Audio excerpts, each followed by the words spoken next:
So, I will start with the preamble to the story. Regeneration X was written sometime from 1996 to 1997, certainly after the Doctor Who movie with Paul McGann was released, to judge from the opening description of the TARDIS in this story.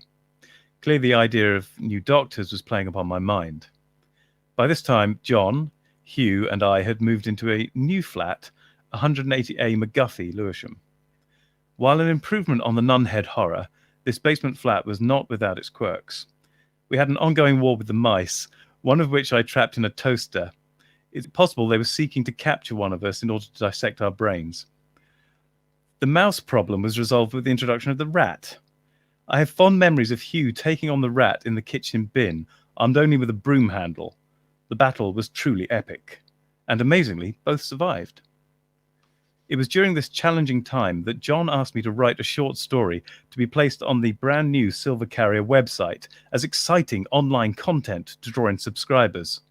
And so, Regeneration X was born. The X in this case to denote some unknown and unspecified future regeneration of the Doctor, not 10. It was not some uncanny Time Lord prediction of the future David Tennant Doctor. The title was also a play on words for Generation X, that famously authority-bucking and most punk of generations, to which Hugh, John, and I just fell into the tail end. It was with this rebellious counterculture idea in mind that I formed this unconventional regeneration of the Doctor, unhealthy and potentially self-destructive habits and all. It seemed only natural to pair this Time Lord up with an 80s fitness freak companion. What better foil for this nihilistic, reckless Doctor? Again, early days and rough ideas, but hopefully there is something here to raise a smile. One final note. The reference to increasingly youthful future regenerations of the Doctor was, however, an uncanny prediction. And I'll add an extra line to that, up until, of course, the introduction of Peter Capaldi, where that trend suddenly got bucked. And also, again, to give you a little bit further context of age and immaturity, 1996 to 97 means that I was probably 22, maximum 23 years old. So probably 22 years old. And that's John and Hugh. They're a little bit older than me, but they're probably also, we're in the same year. So we were all 22, maximum 23 years old. So that's how immature I was when writing, and John was when commissioning. But let's get to the story itself.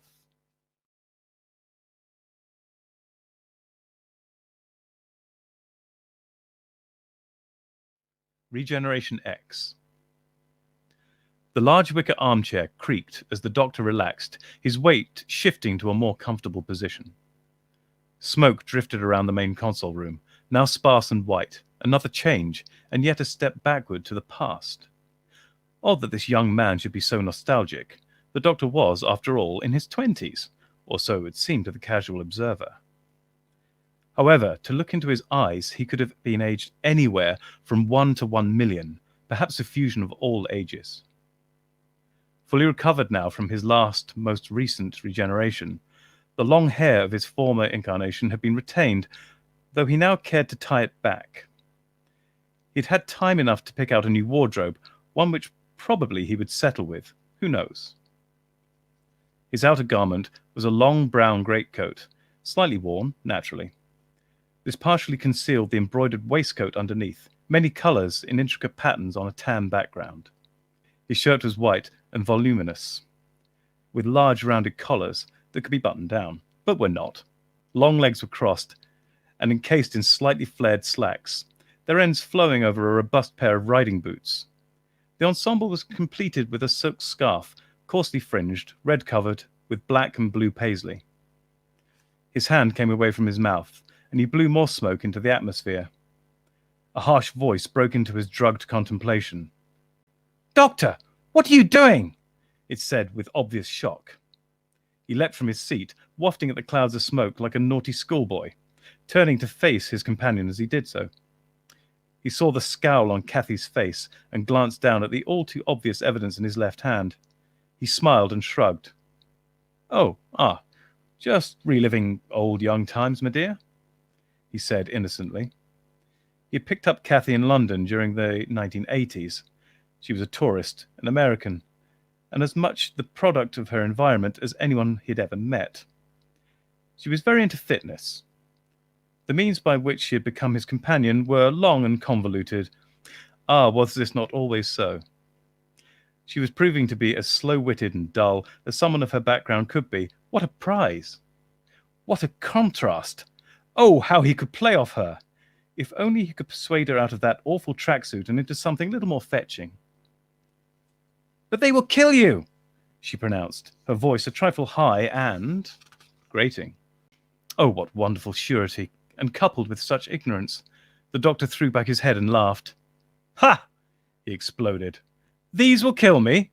Oh, no, I think not." He shook his head, disbelievingly amused. "Rassilon's rod! Every time I regenerate, I get a completely new body. This," he said, waving the burning bundle in his hand, "is an indulgence I partake of only once or twice a century, if that. I really think I might be allowed that liberty." He finished with a gesture of his hands and head, which invited a response, while indicating he did not expect one.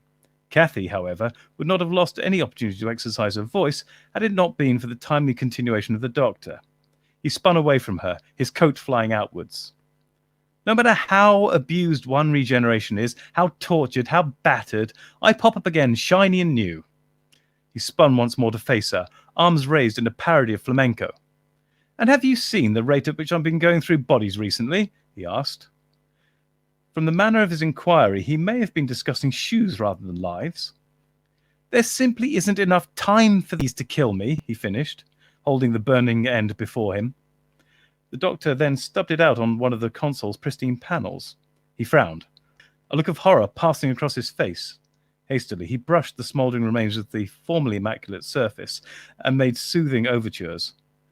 There, my beauty. I'm sorry. I wasn't thinking. Forgive me," he cooed comfortingly. Kathy at last found the opportunity to speak. With hands on hips, she addressed the distracted doctor. "I have never heard you speak so," she began. "Freely?" the doctor interjected helpfully, looking up from his tender ministrations. "Irresponsibly," she finished shortly. How could she possibly have formed such an image of him? He'd only picked her up a week ago, hardly time enough to know him, or to construct an accurate map of his speech patterns. He grinned broadly at her. "Look at me," he said sharply. "Look at me! I've never been so young." He paused and frowned, pondering for a second. "Well, not since before my first regeneration. Think what it means," he said, grasping Kathy by the shoulders, standing very close, with a grin once more firmly in place. "Dear child, what do you see?" he asked with smiling eyes. A madman, she thought to herself. He swung round behind her, his head appearing by hers, still grinning. "My selves have been marching," he began before stopping to consider his wording. Perhaps dropping might be more appropriate. Yes, dropping from old age towards youth. Now what's this? A feckless youth with the mighty power of a time machine. Think what mayhem, what damage, planned or unplanned, such a being could do, just for a lark, just a bit of fun. His companion's nervousness had been increasing during this tirade and was rapidly approaching terror. She would kick him where it hurts, given half a chance, and make a run for it. If he tries anything... The doctor wheeled round once more to face her. He shook his head, his expression now deadly serious. I'm the sum of all my parts, he said. He drew deeply from a cigarette. Its appearance was a mystery. As next he spoke, a fog curled up from his mouth and around his face, giving him the look of a mystic or a demon. Kathy found neither image appealing. I am over 1,000 years old, he stated, and no matter the facade, no matter how the body runs, each step takes me further away. He dropped his right hand from her shoulder and turned and walked away. His arms were held up to either side, his hands spread wide. The fuming tube of tobacco had compounded its mystery and disappeared. He spun again to face her, 6 feet distant. His hands were clasped behind his back, and he bowed slightly towards her. Should I seek your approval, would you give it? He asked with feigned interest. Kathy pivoted on the balls of her feet and with an exasperated cry stormed out of the control room. The doctor shrugged, then brought his left hand out from behind his back. He took another drag.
Before I start reading the story proper, and that involves me finding it in the book, this entire stream has been a writer's safe space.